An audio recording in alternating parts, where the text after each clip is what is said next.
سورۃ الحج آیت نمبر 60۔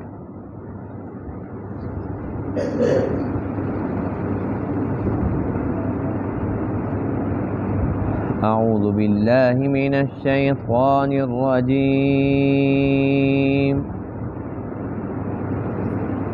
بسم اللہ الرحمن الرحیم۔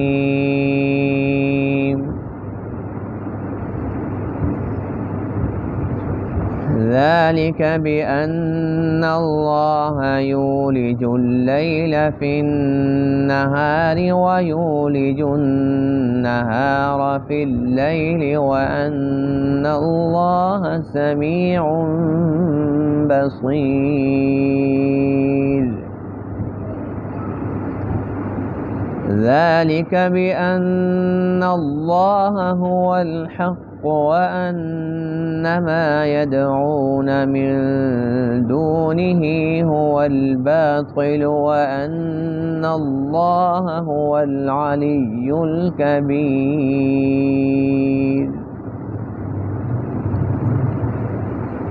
ألم تر أن الله أنزل من السماء ماء فتصبح الأرض مخضرة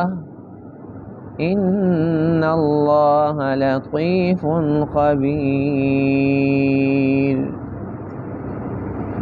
له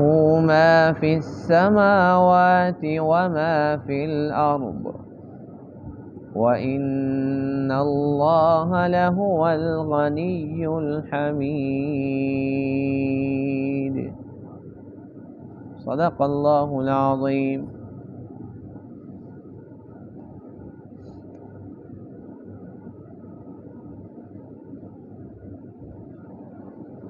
آج کے درس میں آیت کریمہ میں اللہ تعالیٰ کی قدرت کی نشانیوں میں سے چند ایک کا تذکرہ ہے، جس میں انسان کو غور و فکر کی دعوت دی گئی کہ اگر انسان ان میں غور و فکر کرے تو اس سے اللہ تعالیٰ کی معرفت حاصل ہوگی، اللہ تعالیٰ کی قدرت اور اس کی وحدانیت پر وہ ایمان بھی لائے گا، اس کا یقین بھی بڑھے گا۔ پہلے نمبر پر رات اور دن کا اللہ تعالیٰ نے تذکرہ فرمایا کہ یہ رات دن ان کا اختلاف، یعنی کہ دن آتا ہے پھر وہ چلا جاتا ہے، رات آ جاتی ہے پھر رات چلی جاتی ہے تو دن آ جاتا ہے۔ یہ دن رات کا پھر کیا یہ دن رات خود بخود بنے ہیں اور اپنی مرضی کے ساتھ یہ آ جا رہے ہیں؟ نہیں، اللہ فرماتے ہیں کہ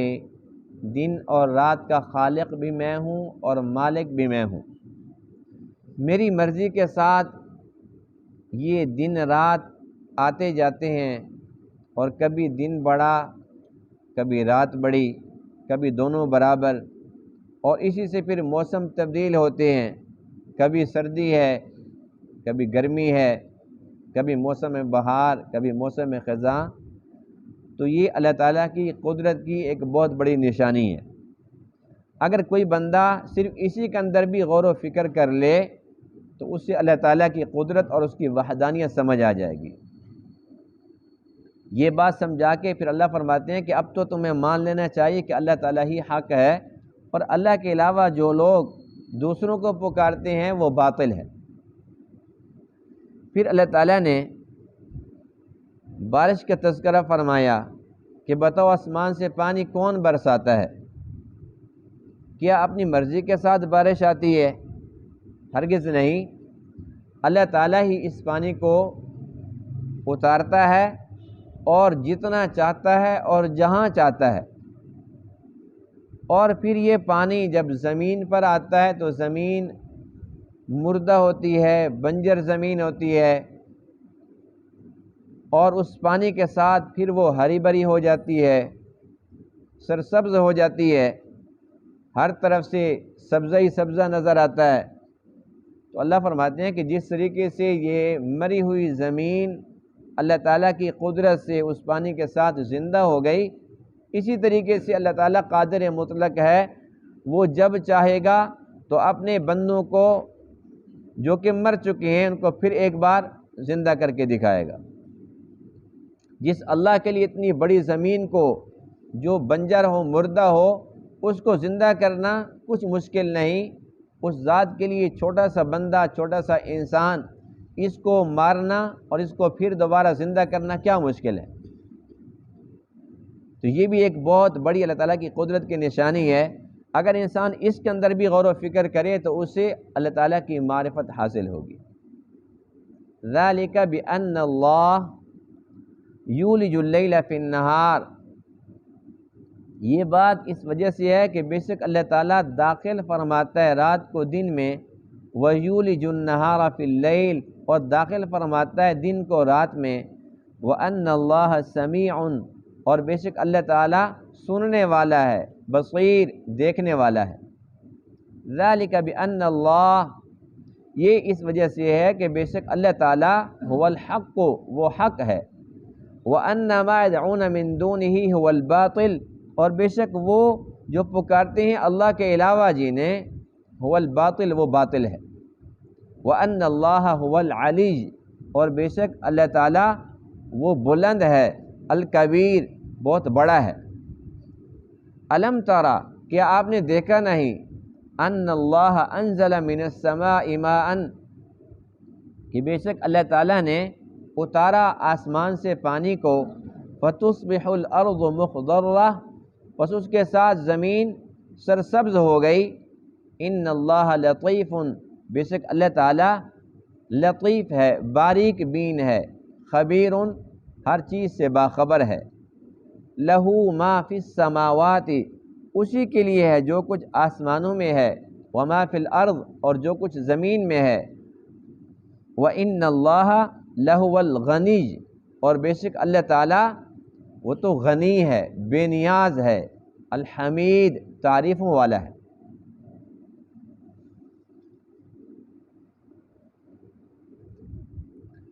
رات اور دن کا مختلف ہونا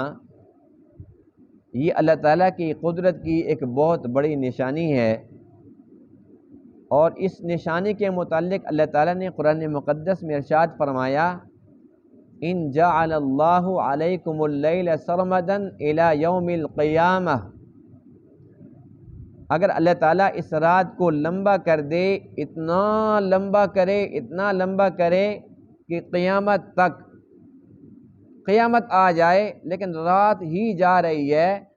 من الہ غیر اللہ، اللہ کے علاوہ اور کون ہے، یأتیکم بضیاء، جو روشنی لا سکے، یعنی اللہ تعالیٰ اگر رات کو دراز کر دے تو کوئی اس میں رکاوٹ نہیں ڈال سکتا، ساری دنیا کی ساری طاقتیں مل کر دن نہیں لا سکتی۔ ان جعل اللہ علیکم النہار سرمدا الی یوم القیامہ، اگر اللہ تعالیٰ اس دن کو لمبا کر دے اور اتنا لمبا کرے کہ قیامت تک کے لیے دن جا رہا ہے اور جا رہا ہے، اتنا لمبا دن کر دے، من الہ غیر اللہ، اللہ کے علاوہ اور کون ہے، یأتیکم بلیل، جو تمہارے پاس رات لے آئے، تسکنون فیہ، جس میں تم سکون حاصل کرتے ہو، افلا تبصرون، کیا تم دیکھتے نہیں ہو؟ یعنی اللہ تعالیٰ کا کتنا بڑا احسان ہے کہ اس نے یہ اتنا پیارا نظام بنایا رات اور دن کا۔ اگر رات نہ ہوتی تو یہ بتائیے کہ یہ انسان کتنے دن تک زندہ رہ سکتا تھا؟ اگر رات نہ ہوتی تو کتنے دن انسان جی سکتا تھا؟ ایک دن، 2 دن، حد 3 دن، یا بہت زیادہ 4 دن۔ اس کے بعد کیا ہوتا ہے؟ انسان پاگل ہو کے مر جاتا۔ سارا دن انسان چلتا رہتا ہے، کام کرتا رہتا ہے، کوئی کھیتی باڑی کر رہا ہے، کوئی دفتر میں لگا ہوا ہے، الغرض ہر انسان کا اپنا اپنا کام ہے، وہ اپنے کام کے اندر مصروف رہتا ہے، اور رات کے وقت اس کی حالت یہ ہوتی ہے کہ وہ کہتا ہے آج تو میری ہڈیاں ایسے ٹوٹ رہی، آج تو میرے جسم میں شدید درد ہے، میرا سر پھٹا جا رہا ہے، اتنی تکلیف کے عالم کے اندر جیسے ہی وہ سوتا ہے، اس رات کی خیر دیکھیے، اس کی برکتیں دیکھیے، اللہ تعالیٰ کا انعام اور احسان، اس کا فضل دیکھیے، جیسے ہی وہ سوتا ہے صبح اٹھتا ہے تو پتہ ہی نہیں کہاں گئی تھکاوٹ، کہاں گئے وہ درد، ساری تکلیفیں ختم ہو جاتی ہیں، تو اللہ فرماتے ہیں کہ میں نے رات کو بنایا ہی تمہارے سکون کے لیے۔ اب وہ تازہ دم ہو کے پھر کام بھی شروع ہو جاتا ہے، جتنی اس کی زندگی مقدر ہے، 30 سال 40 سال 70 سال 100 سال جتنی بھی زندگی ہے، مسلسل یہی عمل چلتا رہتا ہے کہ دن کو تھک ہار کے ختم اور رات کو پھر تر و تازہ، پھر صبح اٹھتا ہے پھر وہی کام۔ تو یہ رات ہے تو بات ہے نا، رات نہ ہوتی تو بات نہ ہوتی۔ تو یہ رات اللہ تعالیٰ کا اتنا بڑا تحفہ ہے، اور پھر اس رات کو ہم نے تو صرف یہ سمجھ لیا ہے کہ بس یہ صرف سونے کے لیے، سکون کے لیے ہے، لیکن جو اللہ تعالیٰ کے مقرب بندے ہیں وہ اس رات سے بڑا ہی فائدہ حاصل کرتے ہیں، اس لیے کہ رات کے اندر ایسے لمحات بھی آتے ہیں جب اکثر انسان سوئے ہوئے ہوتے ہیں، بہت کم خوش نصیب جاگ رہے ہوتے ہیں، اللہ کے حضور کبھی قیام کی حالت میں، تو کبھی رکوع میں ہے، تو کبھی سجدے میں ہے، تو کبھی تلاوت میں، تو کبھی دعا کے اندر، تو کبھی آنسو بہا رہی ہیں، تو کبھی مناجات میں لگے ہوئے ہیں۔ رات کے اندر یہ جو لمحات ہیں یہ اتنے قیمتی ہیں کہ ان کے ساتھ، اللہ کے ساتھ جو تعلق انسان بنا سکتا ہے وہ سارا دن بھی لگا رہے تو نہیں ہو سکتا۔ تو ایسے لوگوں کے لیے رات بہت بڑا تحفہ، بہت بڑا انعام ہے۔ اب ہم تو رات کو صرف ایک مطلب کے لیے، آرام کے لیے لے رہے ہیں نا، ان سے پوچھئے، وہ کہتے ہیں جی رات آئے گی پھر اللہ کے ساتھ ہماری باتیں ہوں گی، راز نیاز کی باتیں ہوں گی، اور کتنا لطف آئے گا، کتنا مزہ آئے گا۔ تو اصل سکون، اصل مزہ تو یہ رات ان کو دیتی ہے۔ اور کتنے بد نصیب ایسے بھی ہیں جو انتظار میں ہوتے ہیں کہ رات آئے گی، اندھیرا چھا جائے گا، پھر ہم چوری کرنے چلے جائیں گے، پھر ہم لوگوں کو ستائیں گے، پھر ہم یہ گناہ کریں گے، پھر ہم یہ گناہ کریں گے۔ کتنے بدبخت ایسے ہیں جو رات کی تاریکی کے اندر انتظار کرتے ہیں کہ رات آئے تاکہ وہ تاریکی چھائے اور ہم اپنے گناہوں کے اندر لگ جائیں۔ کوئی نشہ پیے گا اور ساری رات نشے کے اندر پڑا رہے گا، صبح کہیں 9 بجے 10 بجے جا کے اس کی آنکھ کھلے گی۔ لیکن کتنے خوش نصیب ایسے ہیں جو اس رات کو سونے جواہرات سے زیادہ قیمتی بنا لیتے ہیں۔ ایک لمحہ جس کے اندر انسان کا اللہ کے ساتھ تعلق جڑ جائے، وہ لمحہ شب قدر سے بھی افضل ہوتا ہے اس کے لیے۔ تو اس لیے رات یہ اللہ تعالیٰ کی طرف سے ایک خاص تحفہ ہے۔ تو بہرحال ہمیں بھی چاہیے کہ جتنے اللہ تعالیٰ توفیق دے، رات کے وقت کچھ نہ کچھ ہمیں عبادت کرنی چاہیے۔ صرف اس کو سو کر گزارنا یا اس کو فضول کاموں کے اندر اس کو ایسے ضائع کر دینا، یہ خسارے والی بات ہے۔ تو اللہ فرماتے ہیں کہ یہ دن اور رات یہ خود بخود نہ آتے ہیں، نہ خود بخود بنے ہیں، ان کا بنانے والا میں، ان کا خالق بھی میں ہوں اور مالک بھی میں ہوں۔ میری مرضی کے ساتھ کبھی دن آتا ہے، کبھی رات، کبھی دن بڑا کبھی رات بڑی، اور اسی کے ساتھ پھر موسموں کی تبدیلی ہے۔ تو اللہ تعالیٰ کی قدرت کی کتنی بڑی نشانی ہے یہ، انسان اس کے اندر اگر غور و فکر کرے۔ اب یہ دیکھیے انسان کی فطرت میں ہے نا، جب انسان سوتا ہے تو کیا کرتا ہے کہ زیادہ تر جو لائٹیں ہیں وہ بند کر دیتا ہے، ہلکی سی روشنی اس کو چاہیے ہوتی ہے کیونکہ اس نے اب آرام کرنا ہے، تو وہ کہتے ہیں لائٹوں کی کیا ضرورت ہے، یہ انسانی فطرت ہے۔ تو انسانی فطرت کے عین مطابق جب انسان کو کام کی ضرورت ہوتی ہے تو وہ کیا کرتا ہے، بھئی اور لائٹیں جلاؤ، 2-4 اور بڑھاؤ۔ تو دن کے وقت اس نے کام کرنا تھا، اللہ تعالیٰ نے اس کی روشنی کے لیے اس کو دن عطا فرمایا، دن کی روشنی کے اندر یہ کام کرتا ہے اور اس پر کوئی بل نہیں ہے، کوئی ٹیکس نہیں۔ اللہ تعالیٰ اس کے اوپر کوئی ٹیکس وصول کرتا ہے، اس کا کوئی بل آتا ہے؟ اور اس کے مقابلے کے اندر ہم چھوٹا سا ایک سیور بھی جلاتے ہیں تو ہمیں اس کا بھی بل دینا پڑتا ہے یہاں۔ اور اتنا بڑا سورج، کتنی بڑی روشنی ہے مفت کے اندر، اللہ کا انعام ہے کہ نہیں ہے؟ اچھا، اب انسان نے جب سونا تھا، سارا دن کام کرتا رہا، اب اس نے آرام کرنا ہے، اللہ تعالیٰ نے سورج کی چھٹی کرا دی کہ تو چلا جا، اس کے بعد چاند بھیج دیا اور اس کے بعد ستارے بھیج دیے کہ اور اندھیرا سے چھا گیا، سورج چلا جاتا ہے تو اندھیرا ہو جاتا ہے، یعنی کہ ایک ماحول بنا دیا کہ اب اندھیرے کا ماحول بن گیا، اب تو آرام کر۔ کیونکہ اللہ تعالیٰ نے رات کو سکون کے لیے بنایا۔ یہی وجہ ہے کہ ایک انسان اگر رات کے وقت کام کرتا ہے، وہ ڈیوٹی کرتا ہے، اس کی کوئی مجبوری ہے، دن کے وقت بے شک سارا دن بھی وہ سوتا رہے اسے سکون نصیب نہیں ہوتا، اور سارا دن وہ کام کرتا ہے پوری رات نہ سوئے، رات کے اندر 2 سے 3 گھنٹے بھی اس کو مل جاتے ہیں آرام کرنے کے کافی ہیں، کیونکہ انسان کی فطرت کے مطابق آرام کے لیے اللہ تعالیٰ نے رات دی، تو وہ خوش نصیب ہیں جو دن کو کام کرتے ہیں اور رات کو کوئی مشقت نہیں ہے، رات کو وہ آرام کرتے ہیں۔ جس کی مجبوری ہے بیچارہ وہ تو مجبور ہے، لیکن عام طور پر اکثر انسان ایسے ہوتے ہیں کہ دن کے ٹائم کام کرتے ہیں، رات کے وقت آرام کرتے ہیں۔ تو اللہ فرماتے ہیں کہ اگر میں دن کو لمبا کر دوں تو بتاؤ کون ہے جو اس کو روکے اور رات کو لے کر آئے جس میں تم سکون حاصل کرتے ہو، یعنی کہ کوئی رات نہیں لا سکتا۔ اللہ تعالیٰ دن کو لمبا کر دے تو تم سکون کیسے حاصل کرو گے؟ اللہ تعالیٰ رات کو لمبا کر دو گے، اللہ اس کو لمبا کر دے اللہ تعالیٰ، تو بتائیے کہ جب دن نہیں آئے گا تو کام کیسے کرے گا کوئی؟ تو اللہ فرماتے ہیں کہ جب یہ باتیں تمہیں سمجھ آ رہی ہیں کہ ان کا خالق بھی اللہ اور مالک بھی اللہ، تو سمجھ لو کہ وہی حق ہے۔ ذالک بأن اللہ هو الحق، اللہ ہی حق ہے،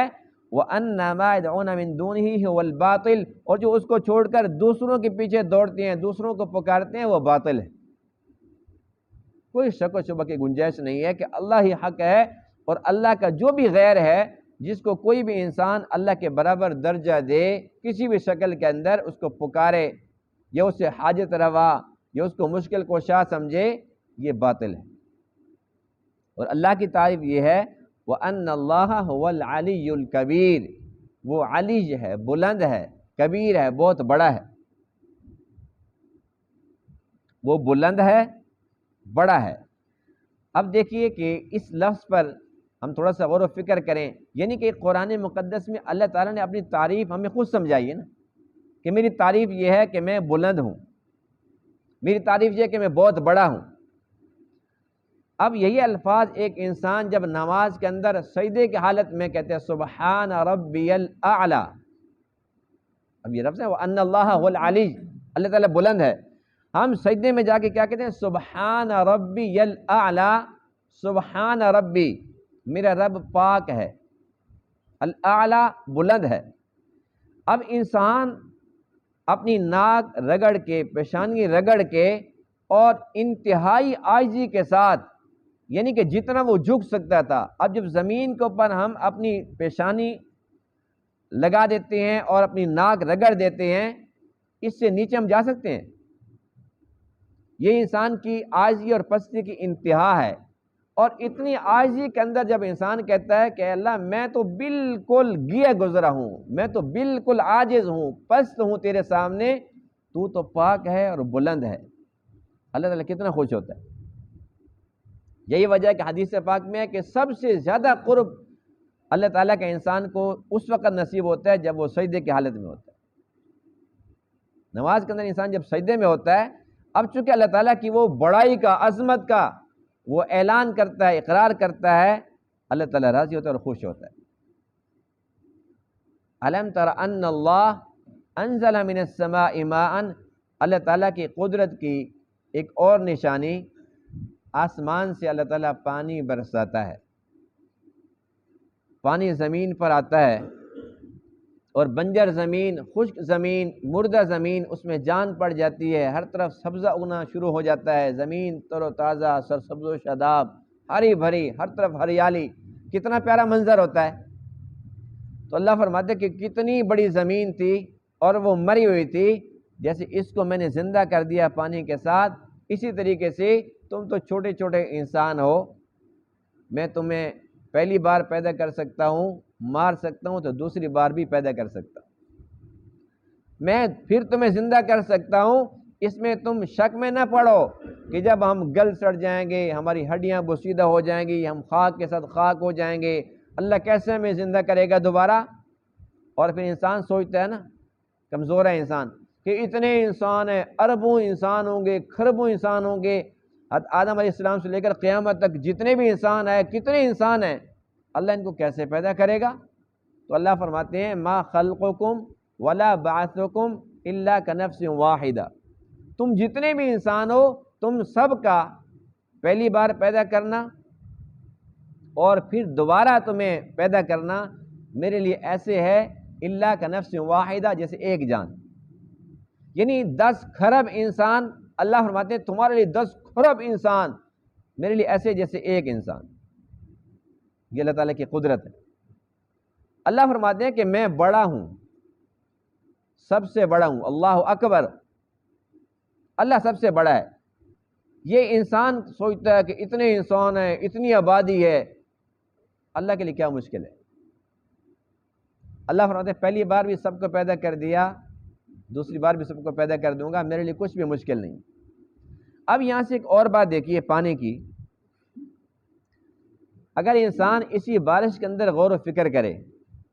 جس کے بارے میں اللہ تعالیٰ نے سورہ واقعہ میں فرمایا کہ یہ بارش تم اتارتے ہو یا اس کو ہم اتارتے ہیں، أَأَنْتُمْ أَنزَلْتُمُوهُ مِنَ الْمُزْنِ أَمْ نَحْنُ الْمُنزِلُونَ، کیا تم برساتے ہو بارش یا ہم برساتے ہیں؟ اب دیکھیے پانی کا جو نظام ہے، ایک انسان اگر اس میں غور و فکر کرے کہ اللہ تعالیٰ کا کتنا پیارا نظام ہے، جب سے انسان دنیا میں آتا ہے وہ پانی استعمال کرنا شروع کر دیتا ہے۔ پہلے دن سے وہ آیا، بے شک اس نے نہیں پیا، اس کو نہلایا گیا، پانی تو استعمال کر لیا، آخر وقت میں پھر اس کو نہلایا جاتا ہے۔ درمیان کے اندر جب تک یہ جیتا ہے، پانی پیتا ہے، وضو کرتا ہے، غسل کرتا ہے، اس کے کپڑے دھلتے ہیں، یعنی کہ پانی کتنا استعمال کرتا ہے۔ اگر اللہ تعالیٰ ہر بندے کو جتنا اس نے پانی زندگی بھر میں استعمال کرنا ہے سارا اکٹھا دے دیتا، بھئی یہ میرے بندے تو نے 70 سال جینا ہے، یہ تیرا پانی ہے، اے میرے بندے تو 100 سال جیے گا، یہ اپنا پانی سنبھال، تو جانے تیرا پانی جانے۔ بتائیے کہ صرف اسی ایک پانی کو کوئی بھی انسان سنبھال سکتا تھا؟ اب گھر کے اندر ہم 10 بندے ہیں، گھر میں 15 بندے ہیں، 5 بندے ہیں، ہر بندہ اگر اپنا پانی سنبھالنا اس کو پڑ جاتا، سنبھال سکتا تھا؟ اب اس نے یہاں بھی پانی استعمال کرنا، یہ ملتان جائے گا وہاں پانی استعمال کرے گا، لاہور جائے گا وہاں بھی استعمال کرے گا، کراچی جائے گا وہاں بھی استعمال کرے گا، سعودی جائے گا وہاں بھی استعمال کرے گا، یعنی جہاں جہاں نصیب کے اندر اس کا لکھا ہوا سفر اس نے جانا ہے، اگر پانی اللہ اس کو اکٹھا دے دیتا، یہ پانی کو ساتھ لے کے کہاں پھرتا مارا؟ ایک پانی کو انسان سنبھال سکتا تھا؟ اللہ تعالیٰ کو پتہ تھا کہ میرا بندہ بڑا کمزور ہے، کہاں اس کو سنبھال سکتا ہے۔ اب اس کے نظام میں تھوڑا سا انسان غور و فکر کرے کہ کتنا پیارا نظام ہے۔ کہیں پر یہ نظام ہے کہ زمین کے اندر پانی موجود ہے، اور جیسے آج کل، پہلے تو ہوتے تھے کنویں، آج کل یہ موٹریں، بٹن چلاؤ اور پانی نکالو، جتنا پانی ضرورت ہے نکال لو، بٹن بند کر دو، پھر پانی چاہیے پھر بٹن چلا دو، یہ ختم ہو گیا پھر چاہیے پھر بٹن چلا دو، یعنی کہ جتنا ضرورت ہے ہم نکال لیتے ہیں، باقی کتنا بچا ہوا ہے ہم نے تو نہیں سنبھالنا، اللہ تعالیٰ نے خود اس کو سنبھال رکھا ہے، بس جتنا چاہیے تم نکالتے رہو، عیش کرتے رہو، جہاں بھی جاؤ تمہارے نصیب کا پانی پہلے وہاں پہنچا ہوا ہے، جہاں بھی چلے جاؤ جتنا پانی پینا ہے، جہاں جہاں کا پینا ہے اللہ تعالیٰ نے پہلے وہاں پہنچا رکھے، جاؤ جا کر پی لو، کتنی بڑی آسانی دے دی۔ اچھا اب دیکھ کہیں پر نا برف کی شکل کے اندر برف باری ہوتی ہے، تو برف بھی تو پانی ہے، اب وہ برف پڑی ہوئی ہے وہ کہاں، پہاڑوں کے اوپر، اللہ تعالیٰ نے اس کو ذخیرہ کر دیا، ایک تو پانی زمین کے نیچے اس کو ذخیرہ کیا ہوا ہے، اور کہیں پر پہاڑوں کے اوپر برف کی شکل میں اس کو اللہ تعالیٰ نے ذخیرہ فرما دی۔ اب ساری سردیاں برف باری ہوتی رہتی ہے، کہیں 6 فٹ کہیں 8 کہیں 10 فٹ تک جو ہے نا برف ہی برف ہے، پتہ نہیں کتنا پانی ہے وہ۔ اب انسان کو پانی چاہیے، گرمیوں کے اندر اللہ تعالیٰ نے سورج کی ڈیوٹی لگائی کہ تھوڑی سی اس کو آنکھ دکھا، سورج اس کو آنکھ دکھاتا ہے، سورج کی تپش پڑتی ہے اور وہ برف پگھلنا شروع ہو جاتی ہے پہاڑوں سے نیچے، پھر وہ چشموں کی شکل میں، پھر وہاں سے چلتے چلتے پھر وہ نہروں کے اندر، پھر وہ نہریں کہاں دریاؤں کے اندر، دریا پھر سمندر کے اندر، کہاں برف کی شکل کے اندر اللہ تعالیٰ نے اس کو سٹور کیا تھا، محفوظ کیا تھا، وہاں سے چلتے چلتے نہر کی شکل میں کون کون سی زمین تک یہ پہنچا، کہاں کہاں اس نے کس کس کو فائدہ پہنچایا۔ یہ بات انسان کے بس میں ہے؟ اللہ تعالیٰ ہی یہ سب کچھ کر سکتا ہے، کسی انسان کے بس میں تو کیا، انسان ان چیزوں کو سمجھ بھی نہیں سکتا، غور و فکر کرے تو بے ساختہ کہے گا سبحان اللہ، سبحان تیری قدرت، اے اللہ تو ہی کر سکتے سب کچھ۔ اب بارش آتی ہے، کتنے قطرے ہیں، قطرے قطرے کو وہ جانتا ہے، اس کو یہ پتہ ہے کہ بارش کہاں برسانی ہے، کتنی برسانی ہے، اور اس بارش سے نقصان کس کو پہنچانا ہے اور فائدہ کس کو پہنچانا ہے۔ کسی علاقے میں بارش آ رہی ہے، پانی وہاں سے چلتا چلتا ہو کسی اور زمین میں جا کے پہنچ گیا اور وہ کہتا ہے الحمدللہ میرا تو کام بن گیا۔ یہ جو ریت کے ٹیلے ہیں ہمارے بکر میں ماشاءاللہ، یہاں پر کتنے چنے ہوتے ہیں کہ نہیں ہوتے؟ اب چنے اور گوارا یہ فصل جتنی ہوتی ہے یہ کس چیز سے ہوتی ہے؟ ان ٹیلوں کے اوپر، ریت پر کوئی انسان پانی دے سکتا ہے؟ اللہ تعالیٰ بادلوں کو حکم دیتا ہے اور وہ برستے ہیں اور وہاں پر پانی پہنچ جاتے ہیں اور بہترین فصل، پھر یہ چنے پتہ نہیں کہاں کہاں جاتے ہیں، کس کس کے نصیب میں، کون کون کھاتا ہے۔ تو اللہ فرماتے ہیں میرے بندو صرف اسی پانی کے اندر غور و فکر کر لو تو بے ساختہ تم کہو گے سبحان اللہ، اے اللہ تیری ہی قدرت ہے۔ ان اللہ لطیف خبیر، اللہ تعالیٰ باریک بین ہے، ہر چیز سے باخبر ہے، یعنی کہ باریک بین ہے، ہر چیز اس کی نظر میں ہے، کوئی چیز اس سے مخفی نہیں ہے، ہر چیز اس کے سامنے ہے، ہر چیز سے باخبر ہے۔ اور اس کی قدرت یہ ہے لہو ما فی السماوات و ما فی الارض، جو کچھ آسمانوں میں ہے اسی کا ہے، جو کچھ زمین میں ہے اسی کا ہے۔ اور اس کی تعریف یہ ہے وَإِنَّ اللَّهَ لَهُوَ الْغَنِيُّ، وہ غنی ہے، بے نیاز ذات ہے، اس کے کام سب کے بغیر بنتے ہیں